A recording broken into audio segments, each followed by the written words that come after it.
En el título del artículo en español es consumo de cannabis en mujeres embarazadas y lactantes, consecuencias conductuales y neurobiológicas. Antecedentes. Actualmente la cannabis es la droga ilícita más consumida. La prevalencia mundial del consumo de cannabis en 2017 se estimó en 188 millones de personas, es decir, el 3.8% de la población mundial. Su legalización en diferentes países, además de la baja percepción de riesgo, podría tener como resultado una gran variedad de problemas de salud. Dentro del incremento del uso de esta sustancia, cobra relevancia el aumento del consumo de cannabis en las mujeres embarazadas y en periodo de lactancia. Se ha comprobado en modelos animales que el THC y otros compuestos cannabinoides atraviesan rápida y eficientemente la placenta y se acumulan en la leche de las madres lactantes. Sin embargo, existen informes clínicos limitados que evalúan el potencial teratogénico en fetos humanos expuestos o las alteraciones del desarrollo neurológico inducidas en lactantes expuestos a cannabis. Objetivos. Hacer una revisión acerca del consumo de cannabis durante el embarazo y la lactancia, incluyendo aspectos epidemiológicos, estrategias terapéuticas o preventivas y consideraciones experimentales, y resultados de modelos de exposición perinatal a cannabis, para analizar los mecanismos neurobiológicos subyacentes e identificar nuevos enfoques terapéuticos. Resultados. Participación del sistema endocannabinoide en el sistema reproductor femenino y el desarrollo del feto. El sistema endocannabinoide tiene una participación crítica en la fertilidad humana y sus componentes, enzimas, ligandos y receptores. Se encuentran en las estructuras reproductivas. Las concentraciones de anandamida y de la amida hidrolasa de ácidos grasos fluctúan durante las diversas fases del embarazo. Consecuencia del consumo de cannabis por la mujer embarazada sobre el feto y el neonato. El THC pasa fácilmente a través de la placenta y es altamente lipofílica, por lo que se distribuye rápidamente al cerebro y la grasa del feto, induciendo una variedad de efectos fisiológicos en este. La unión de THC al receptor endocannabinoide 1 durante la gestación altera el desarrollo de los sistemas centrales de neurotransmisores de dopamina y opioides en áreas del cerebro que regulan la recompensa y la motivación, lo que aumenta la vulnerabilidad al uso de drogas y la adicción en el futuro. Además, varios estudios revelaron que la exposición perinatal a cannabis se asoció a neonatos con bajo peso al nacer y reducción de la circunferencia cefálica. En el caso de los lactantes, se observaron efectos como sedación, retraso del crecimiento, tono bajo y mala succión. Consecuencias a largo plazo de la exposición prenatal al cannabis durante la niñez, la adolescencia y la adultez temprana. En la infancia se identificó déficit en parámetros verbales, medios de respuesta, memoria, aprendizaje y vocalización, incremento en inatención y agresión, alteraciones cognitivo-conductuales en dominios de funciones ejecutivas como la atención, la planificación o la memoria de trabajo. En la adolescencia se identificó disminución de la concentración, memoria visual y razonamiento abstracto, visual y verbal. Alteraciones en la respuesta emocional que conducen a la agresividad, disminución en el puntaje de coeficiente intelectual, alta impulsividad o trastornos afectivos. Además, en adultos jóvenes se ha asociado con mayor riesgo de presentar síntomas depresivos y psicóticos, mayor consumo de cannabis y tabaco, así como déficit en las funciones cognitivas. Estrategias preventivas y terapéuticas. Se sugiere realizar un cribado rutinario con cuestionarios estructurados para detectar a mujeres con riesgo.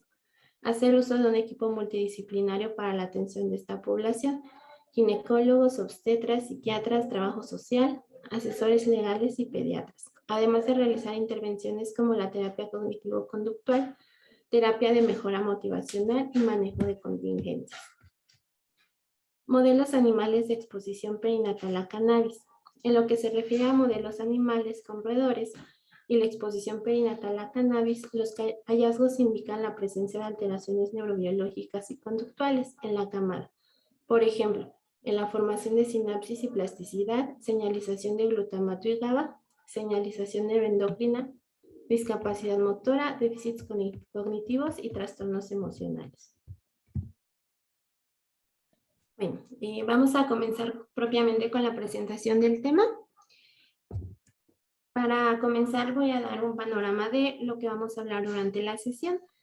Primero vamos a comenzar con la introducción, algunos datos que van a ser relevantes para el desarrollo de la presentación. Posteriormente les voy a hablar acerca del consumo de cannabis. Van a ser cifras del resultado de la encuesta estadounidense sobre consumo de cannabis en mujeres y también algunas cifras de nuestro país. Posteriormente hablaré del efecto de la cannabis en la leche materna. Después la presentación del artículo de revisión, mencionando los objetivos, los resultados y las conclusiones del artículo. Comenzando con la epidemiología del consumo de cannabis, algo muy relevante y también uno de los motivos por los que se decidió hacer esta presentación es que actualmente la cannabis es de las sustancias psicoactivas más consumidas a nivel global. Los datos, dependiendo de las fuentes que consultemos, son bastante similares. Por ejemplo, la OMS estima que alrededor de 147 millones de personas, es decir, un 2.5% de la población mundial, es actualmente consumidora. Si tomamos en cuenta los datos de la Oficina de Naciones Unidas contra la Droga y el Delito, hay un estimado de 200 millones de usuarios a nivel global que han consumido cannabis en el último año. Esto es un aproximado de un 4% de la población a nivel global en edades entre 15 y 64 años. La prevalencia de cannabis va a ir variando dependiendo de la zona, pero tenemos principalmente algunas regiones en donde el consumo es mucho mayor, siendo el líder en cifras Norteamérica, con un 14.5%, la subregión de Australia, Nueva Zelanda, con un 12.1%, y el oeste y la región central de África, con un 9.4%. Ahora, si nos enfocamos en el panorama en nuestro país, de acuerdo a la ENCODAT, a la Encuesta Nacional del Consumo de Drogas, Alcohol y Tabaco, que se realizó entre 2016 y 2017, tenemos que el 8.6% de la población encuestada, que fue una población entre 2 y 65 años, ha consumido marihuana alguna vez en su vida. Algo importante de destacar es que el consumo en mujeres de marihuana se incrementó cerca de 2 veces. Tomando las cifras del 2011, que fue la encuesta anterior, tenemos 1.6%, el cual incrementó a 3.7% en 2016. Hay que tomar en cuenta que de acuerdo a la ENCODAT, la marihuana fue la droga que tuvo un mayor incremento en su consumo. Aquí pongo dos gráficas que son de la Encuesta Nacional sobre la Salud y el Consumo de Drogas. Estos datos son de 2019 y es una encuesta que se realiza en Estados Unidos.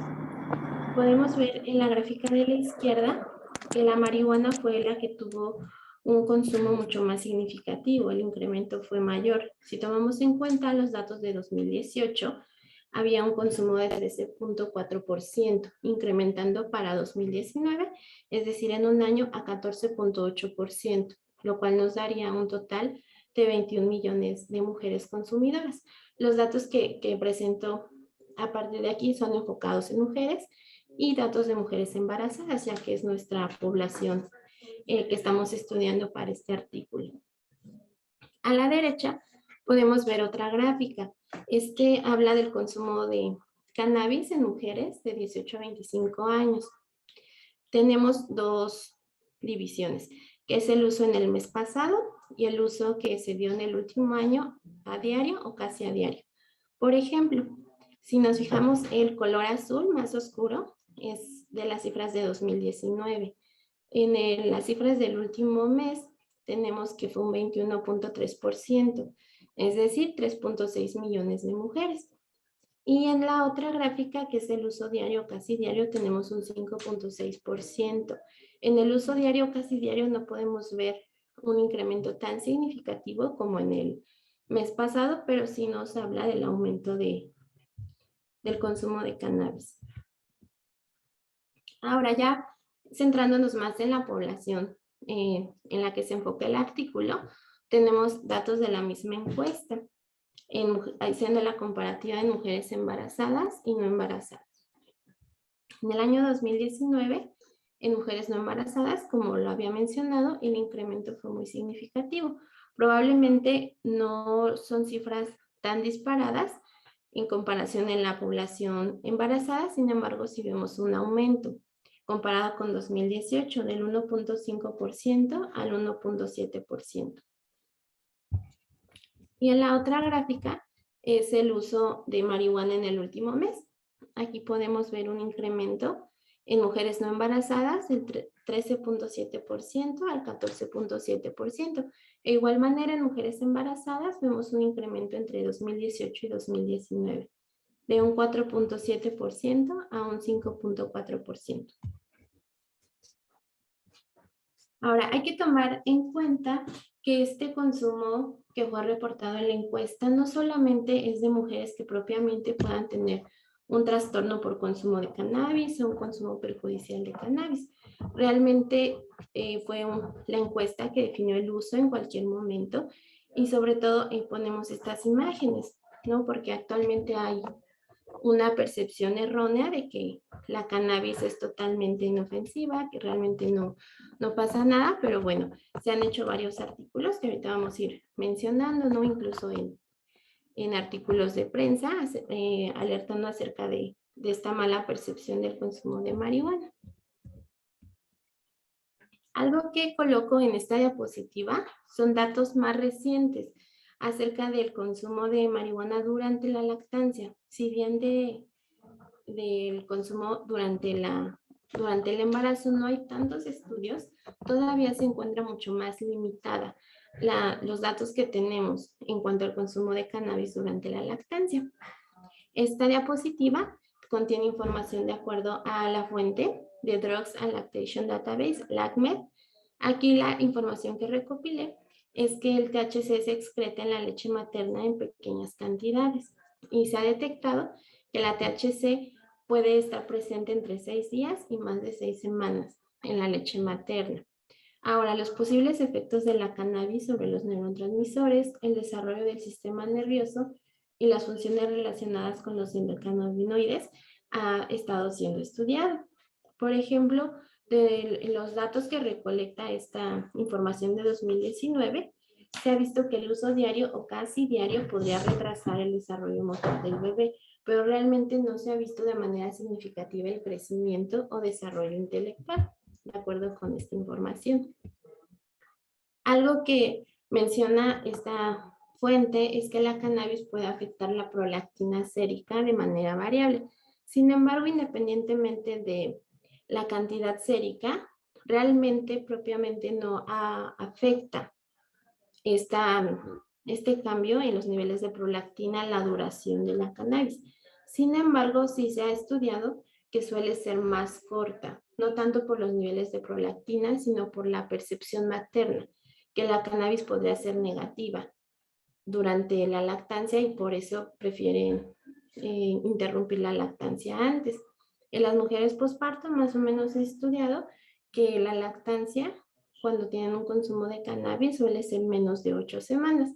Y algo bien importante a tomar en cuenta es que muchas mujeres que consumen cannabis también van a ser más vulnerables o en su defecto también consumen otras sustancias psicoactivas. Uno de los más frecuentes es el cigarro. Y ahorita vamos a comenzar ya propiamente con el desarrollo del artículo. El título original del artículo es Cannabis Use in Pregnant and Breastfeeding Women, Behavioral and Neurobiological Consequences. Este artículo lo obtuvimos en la revista de Frontiers in Psychiatry con una fecha de publicación del 12 de noviembre de 2020. La revista tiene un factor de impacto de 2021 y 2022 de 4.1.57 y un Impact Score en 2020-2021 de 3.82 con un Side Score de 3.5. Los objetivos del artículo son revisar el uso de cannabis durante el embarazo y la lactancia, incluyendo los aspectos epidemiológicos, las estrategias terapéuticas o preventivas, las consideraciones experimentales y resultados de modelos animales de exposición perinatal a cannabis, De igual manera, uno de los objetivos es analizar los mecanismos neurobiológicos subyacentes. Esto con la finalidad de identificar nuevos enfoques terapéuticos que nos puedan servir para la aplicación en esta población de riesgo. Voy a comenzar hablando un poco acerca de la cannabis sativa. Esta planta contiene más de 400 sustancias químicas activas y más de 100 cannabinoides únicos. Aquí sobre todo cobra relevancia el delta 9 tetrahidrocannabinol, también conocido como THC, el cual es el principal componente psicoactivo. Y otro componente que también ha sido muy estudiado, por eso lo menciono, que es el CBD, el cannabidiol, también va a ser producido en altas concentraciones, pero hay que tomar en cuenta que este va a ser un químico no psicotrópico.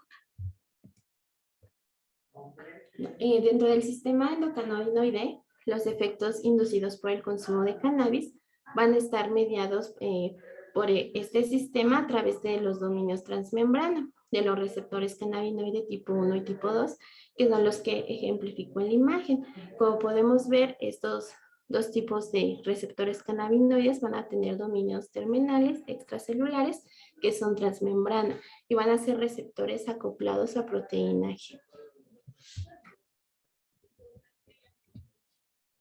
Algo muy relevante que hay que mencionar es, si bien hay una demanda muy creciente del consumo de cannabis, estas tendencias en el consumo van a crear un potencial riesgo, ya que cada vez los usuarios buscan una mayor concentración del componente psicoactivo. Algunos estudios que se han realizado han visto cómo ha sido el cambio en la concentración del componente psicoactivo a lo largo de los años, lo que ha producido que se hagan nuevos cannabinoides sintéticos, por ejemplo el K2 o el Spice. Incluso se hacen ciertas modificaciones a la planta. Aquí pongo algunos datos que consideramos relevantes. Por ejemplo, en la década de los 90 los valores de THC eran menores al 2%. Y en algunos estudios que se hicieron recientemente, por ejemplo, en 2017, se vio que el contenido alcanzó entre un 17% y un 28% de THC. Esto es muy importante recalcarlo porque estos cambios van a provocar una mayor potencia en los efectos psicoactivos negativos que los que podría causar la propia cannabis sin ninguna alteración o en su estado natural. Ahora, hay que hablar acerca de algunos factores que podrían estar incidiendo para este incremento en el consumo de cannabis. Hay que mencionar primero las leyes más permisivas en cuanto al consumo. Como ya lo había mencionado, la percepción errónea de que puede ser una sustancia inofensiva. Y también hay que tomar en cuenta que no todas las personas lo utilizan con fines recreativos. Se estima que cerca del 10% de los consumidores de cannabis lo hacen con fines medicinales.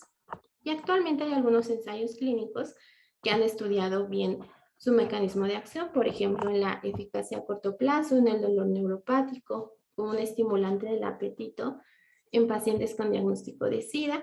Y algo que ha cobrado relevancia ha sido esta aplicación, ¿no? Como un antiemético para personas que reciben quimioterapia, lo cual lo ha trasladado a que muchas mujeres comiencen a usarlo como un remedio durante el embarazo para el alivio de las náuseas. En cuanto a las cifras del consumo de cannabis en mujeres embarazadas, hay que tomar en cuenta que dependiendo mucho de la literatura que se consulte, va a cambiar. Por ejemplo, aquí, de acuerdo a Coe y colaboradores, en 2015 se reportó en una encuesta un consumo casi a diario en 16.2% de embarazadas. Sin embargo, en esta corte de estudio fue de 4.971 mujeres, comparados con este estudio que pongo de Young y Wolf en 2019, tiene unas cifras menores, pero la N es mucho más grande. Por ejemplo, el consumo diario va del 0.28 al 0.69%, el consumo semanal del 0.49 al 0.92% y mensual del 1.18 al 1.77.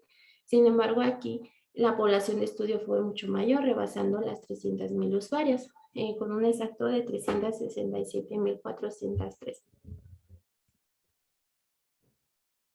En cuanto al uso de cannabis en mujeres embarazadas, hay que tomar en cuenta que el THC y otros compuestos cannabinoides van a atravesar rápidamente la placenta y esta se va a acumular en leche materna.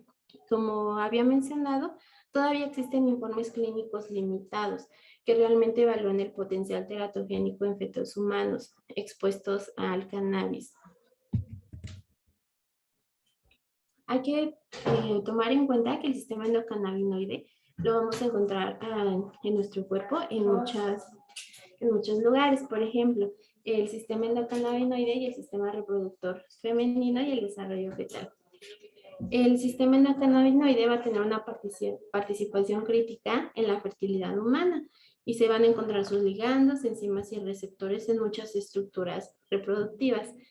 Por ejemplo, aquí vamos a hablar prioritariamente de dos componentes, la anandamida, que es un endocannabinoide que pertenece a la clase de las amidas ácidas grasas, que va a tener una gran afinidad a los receptores cannabinoides, y vamos a hablar de la enzima que se va a encargar de regular las concentraciones de anandamida, que es la amida hidrolasa de ácidos grasos. En el caso de la anandamida, sus concentraciones plasmáticas van a ir fluctuando a lo largo de todas las etapas del embarazo. Como lo había mencionado, la amida hidrolasa va a ser la enzima que va a estar regulando las concentraciones de anandamida. Esta amida hidrolasa de ácidos grasos va a aumentar durante la implantación y la maduración del embrión. Esta regulación va a ser muy importante porque se ha estudiado bastante acerca de los efectos de la anandamida, ya sea en el fracaso o en el éxito de una gestación. Altas concentraciones plasmáticas de anandamida por la baja actividad de la enzima amida hidrolasa en los linfocitos periféricos son predictivas de un aborto. En cambio, concentraciones plasmáticas bajas de la anandamida se necesitan para que el embarazo sea exitoso. La hidrolasa, esta enzima, se ha encontrado en altos niveles en el citotrofoblasto y el sincitotrofoblasto en humanos, lo que ha sugerido su función protectora, modulando las concentraciones de la anandamida. Además, hay varios receptores del sistema endocannabinoide en las estructuras reproductivas en diferentes fases gestacionales. El receptor cannabinoide tipo 1 y el tipo 2 se han encontrado en la médula y la corteza del ovario, así como el cuerpo lúteo y el cuerpo albicans. Incluso se ha estudiado que es tan importante este sistema endocannabinoide, incluso para acciones como el transporte de los embriones. Por ejemplo, se ha visto involucrado el receptor cannabinoide tipo 1 en el transporte oviductal del embrión. Ahora, ¿cuál va a ser el papel que van a jugar los receptores cannabinoides en este sistema cannabinoide en el crecimiento fetal? Pues se ha visto que hay un establecimiento de conexiones cerebrales en el feto gracias a este sistema endocannabinoide. Este se va a encargar de controlar la conectividad neuronal en el circuito córtico-estriatal talámico y en varias regiones corticales, los cuales nos van a dar una idea de su probable fisiopatología en el desarrollo de algunos trastornos psiquiátricos. Como lo había mencionado, la expresión de estos receptores va a ser muy diferente a lo largo de toda la gestación. Se ha estudiado sobre todo por su mayor afinidad el receptor cannabinoide tipo 1. Por ejemplo, a las 14 semanas de gestación se ha visto la expresión y cómo va aumentando significativamente en etapas posteriores del embarazo. Por ejemplo, hay una gran afinidad y una mayor expresión en las estructuras límbicas a las 20 semanas de gestación. Y este cambio va a ser muy dinámico a lo largo de toda la gestación. Incluso se ha estudiado cómo es diferente la afinidad y la expresión de estos receptores en el cerebro fetal y ya posteriormente en el cerebro del adulto, lo que nos hace ver que va a tener un papel crucial en la maduración del cerebro fetal. En algunos estudios en los últimos años acerca del consumo de cannabis, se ha visto que el THC atraviesa fácilmente la placenta, lo cual va a tener variados efectos fisiológicos en el feto. Sobre todo es debido a las propiedades que tiene la molécula de THC, que es altamente lipofílica, se distribuye rápidamente en el cerebro y la grasa del feto. Esto también dependiendo de la vía de la administración de la cannabis por parte de la madre. Ahora, las concentraciones de THC en la sangre fetal va a depender mucho de la manera de consumo y los reportes se han visto que de 1/3 a 1/10 parte de las concentraciones maternas son las que va a tener la sangre fetal. Ahora, algo también importante es el riesgo que nos va a conllevar el consumo de cannabis, ya que va a mejorar la permeabilidad de la barrera placentaria a otras sustancias farmacológicas y por supuesto a sustancias psicoactivas, lo que va a resultar en un factor de riesgo para el feto. Ahora, ¿cuál es la importancia de que el THC tenga esta alta afinidad al sistema endocannabinoide, a los receptores durante la gestación?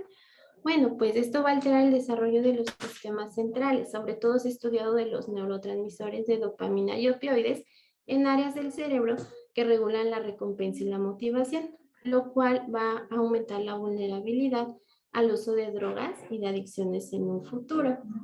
Por ejemplo, los cambios epigenéticos, sobre todo es en lo que se ha estado enfocando un poquito más todos estos estudios, que incluso hablan de que podían producir a largo plazo estos cambios epigenéticos, ¿no? Junto con la vulnerabilidad del entorno biológico del feto, de la madre, pueden tener alteraciones en la regulación epigenética del gen receptor de dopamina en el núcleo accumbens. Por ejemplo, se ha hecho un estudio que ven que esta alteración epigenética en este núcleo accumbens da en edades posteriores de la vida una mayor búsqueda en el consumo de heroína.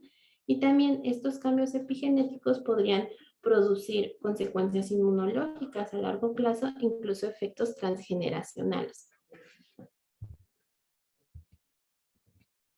Hay que tomar en cuenta no solo las complicaciones posteriores, sino inmediatas para la descendencia, ¿no? En el feto, en el neonato.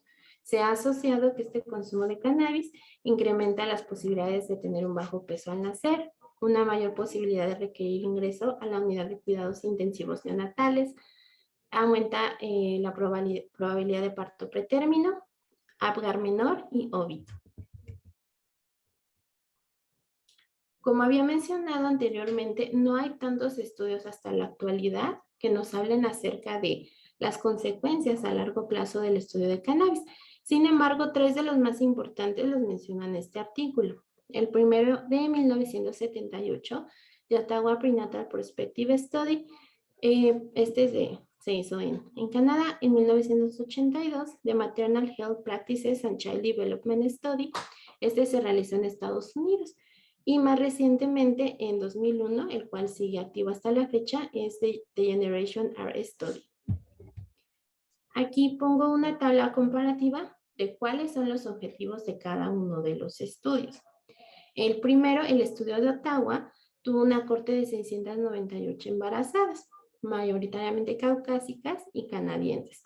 El objetivo de este estudio fue evaluar los efectos de la exposición prenatal al tabaco, al alcohol y a la marihuana. La descendencia se siguió hasta los 18 o 22 años. En el otro estudio que se realizó en Estados Unidos, la corte fue de 564 mujeres, con un alto riesgo y con bajo nivel socioeconómico. El objetivo de este estudio fue evaluar los efectos del alcohol prenatal y la exposición a la marihuana. Y en este caso, la descendencia fue seguida hasta la edad de 14 años. Y finalmente, el estudio de la generación R se realizó en Rotterdam, en Países Bajos. Esta fue una corte multiétnica y el objetivo del estudio fue evaluar los efectos de la exposición prenatal a la marihuana en la descendencia. Como había mencionado, sigue todavía activo y el objetivo es pues seguir hasta una infancia temprana. Dentro de los resultados que han arrojado estos estudios son bastante similares.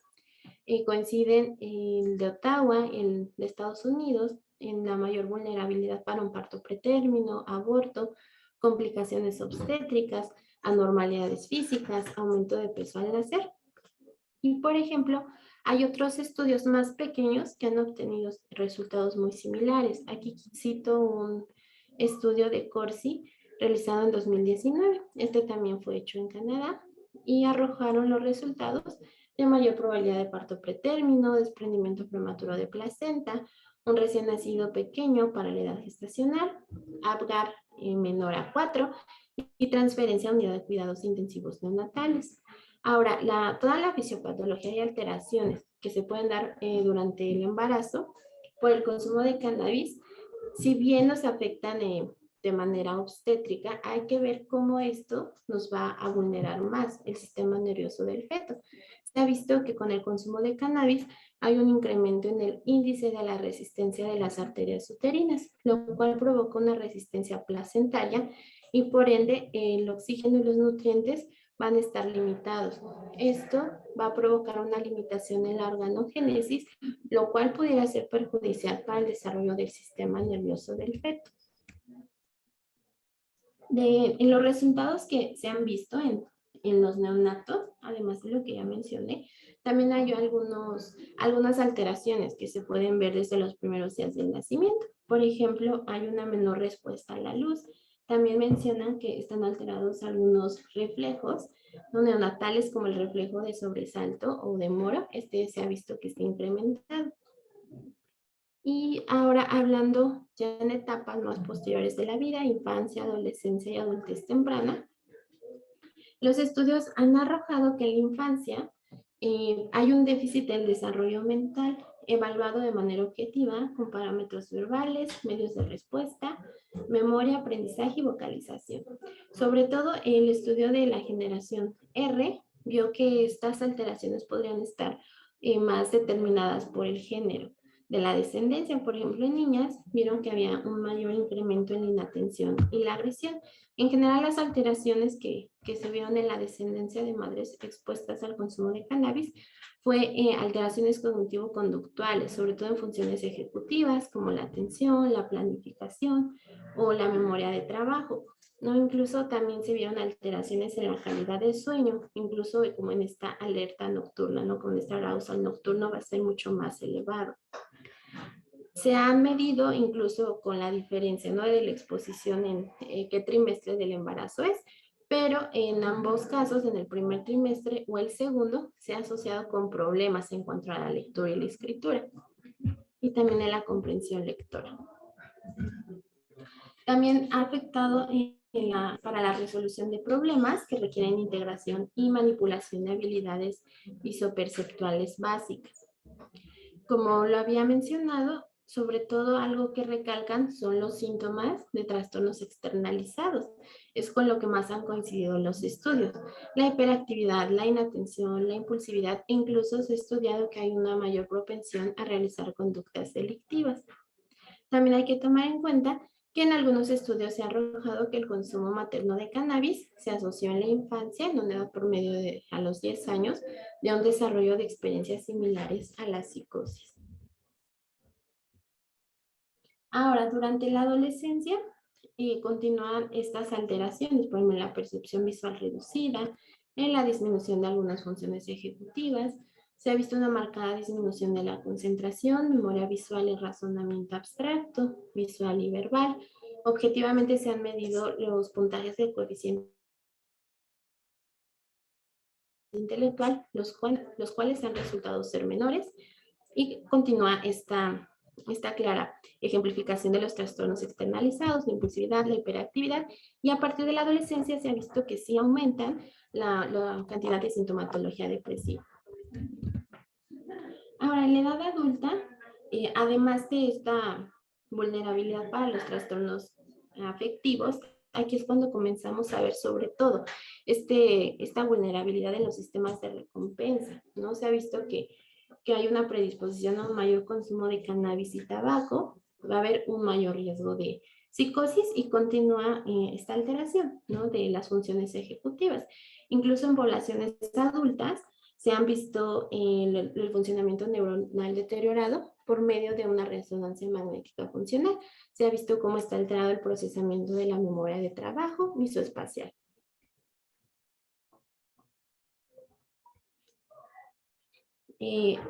Como mencionaba anteriormente, los resultados que hay de los estudios del consumo No en el embarazo, más bien en la lactancia, pues siguen siendo muy escasos. Igual las cifras han sido difíciles de reportar, la cantidad de madres que durante la lactancia consumen cannabis. Y sobre todo, falta aún estudiar mucho más la farmacocinética del THC y otros compuestos cannabinoides en la leche humana. De las pocas cosas que hay bien dilucidado, no es de la liposubilidad y el bajo peso molecular del THC. Se habla que tiene hasta un 99% de donaproteínas, como pasa fácilmente la leche materna.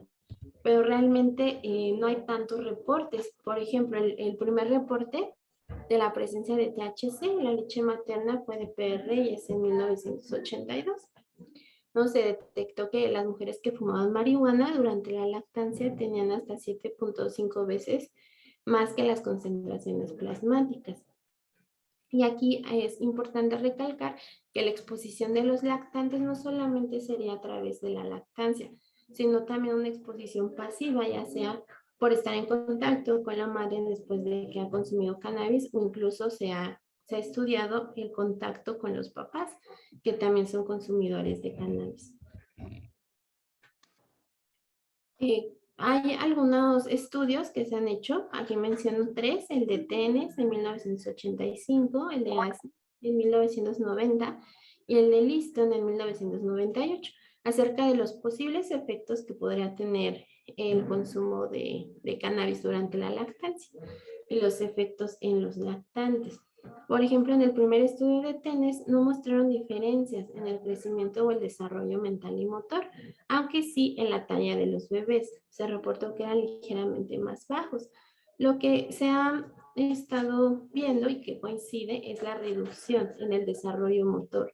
Por ejemplo, este estudio de Ashley y Listo coinciden en esta parte motora. Hay un tono muscular bajo, un desarrollo motor más bajo, mala succión por parte de los lactantes. Incluso se han visto otros efectos como sedación. Es importante tomar todo esto en cuenta. Sobre todo, uno de los objetivos que menciona el artículo, pues será crear estrategias preventivas y terapéuticas para esta población tan vulnerable. Lo que sugieren es realizar un cribado rutinario en la historia clínica o cuestionarios estructurados al respecto. Esto sobre todo lo sugieren que sea de manera cotidiana.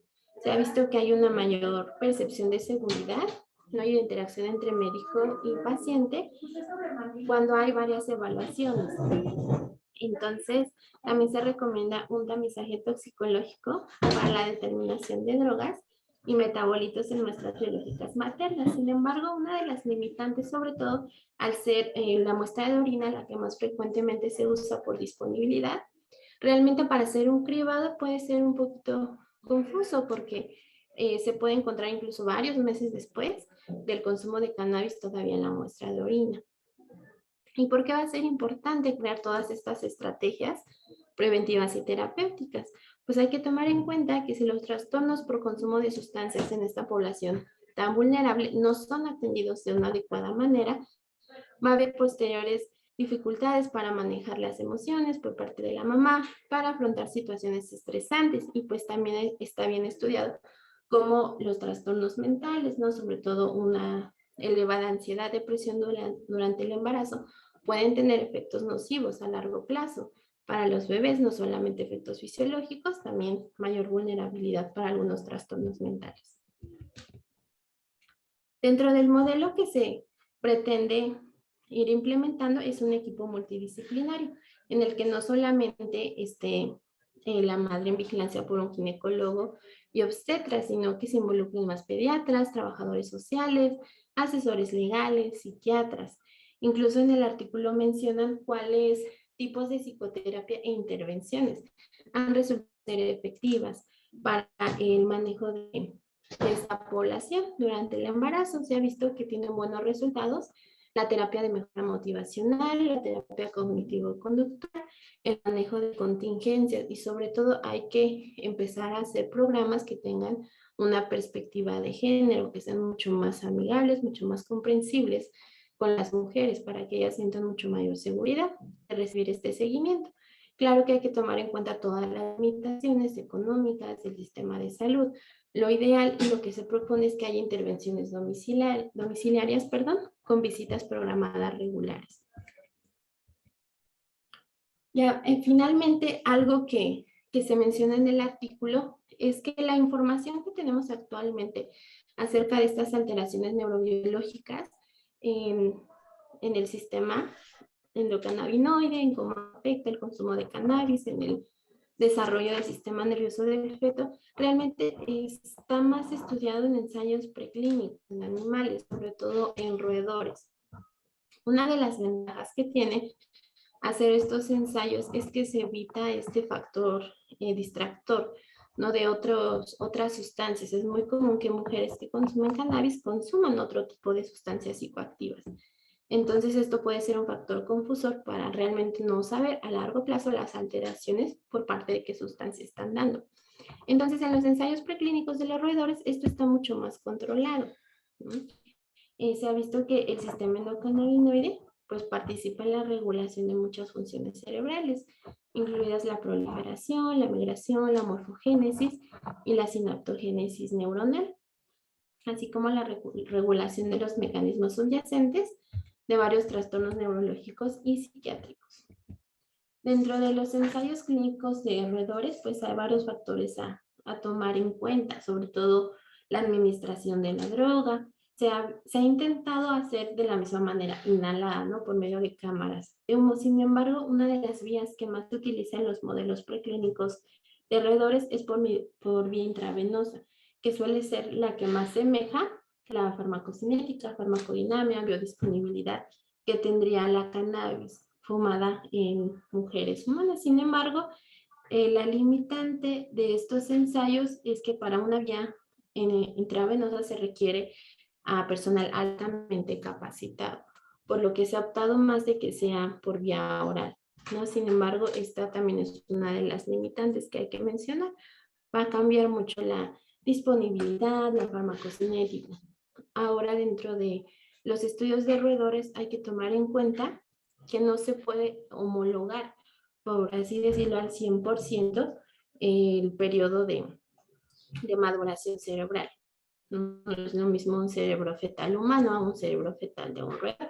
Sin embargo, se intentan comparar usando criterios como el crecimiento cerebral, la neurogénesis, la sinaptogénesis. Por ejemplo, se para en roedores aproximadamente la tasa máxima de crecimiento cerebral es a los 8 a 12 días postnatales y se hace un símil en población humana de 2 a 3 meses. Entonces, más o menos es así como se van haciendo las comparaciones en los estudios preclínicos de animales para hacer una comparación cómo sería el desarrollo y las alteraciones a nivel cerebral en los fetos humanos. Y en los estudios que se han hecho en los roedores, sobre todo se muestra que hay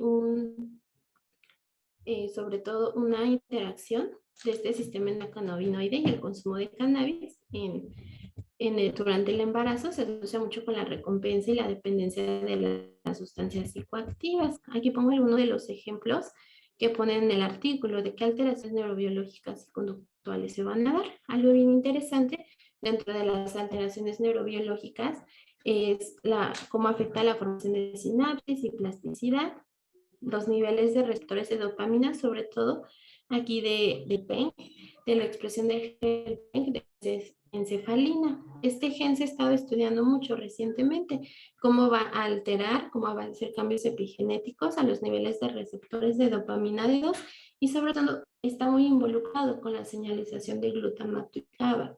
Esto se ha visto en estudios clínicos en humanos y también coincide con lo que se ha podido recabar en estudios preclínicos con roedores. También se ha visto que dentro de las alteraciones neurobiológicas hay alteraciones en la señalización neuroendocrina. Ahora, si nos vamos hacia las alteraciones conductuales, pues esto coincide bastante con lo que se ha visto en los estudios de corte en humanos. Las alteraciones que se han visto en los ensayos clínicos de roedores han sido discapacidad motora, déficit cognitivos, una interacción social disminuida, un incremento de vulnerabilidad a los efectos motivacionales y refuerzo de drogas de abuso, así como algunos trastornos emocionales. Y ya para terminar, voy a mencionar las conclusiones del artículo. La primera conclusión es que a pesar de la limitada información sobre las consecuencias de la exposición perinatal a cannabis en la descendencia, existe suficiente evidencia para considerarla con riesgo potencial. Ahora, teniendo en cuenta las crecientes tasas de mujeres embarazadas y lactantes que consumen cannabis, así como los contenidos más altos de THC en preparaciones de cannabis, es fundamental establecer estrategias preventivas para detectar a las mujeres en riesgo.